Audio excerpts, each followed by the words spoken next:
Energetic star Ram తన చిత్రాల కథల్ని ఎంతో ఆసక్తిగా విని ఎంపిక చేస్తుంటాడు. కథల విషయంలో పక్కా ప్రణాళికతో ఉంటాడు. కథ నచ్చితే చాలు ముందుగా వాటిని కొనిపెట్టుకుంటాడు రామ్. ఆ తర్వాత వాటికి మరిన్ని మెరుగులు దిద్దేందుకు సీనియర్ రచయితలను పురమాయిస్తాడు.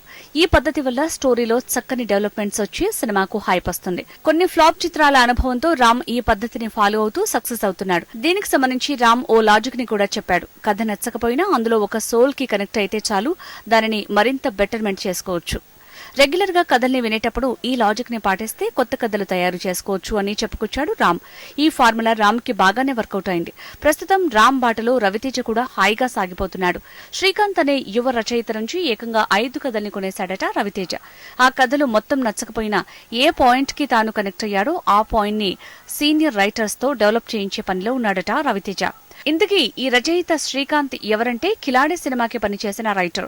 కిలాడి చిత్రం ఫ్లాప్ అయినప్పటికీ శ్రీకాంత్ లోని రచయితని గుర్తించి మంచి అవకాశాలని ఇస్తున్నాడు రవితేజ. రామ్ ని ఫాలో అవుతున్న రవితేజకి కూడా మంచి హిట్ దక్కుతుందేమో చూడాలి మరి.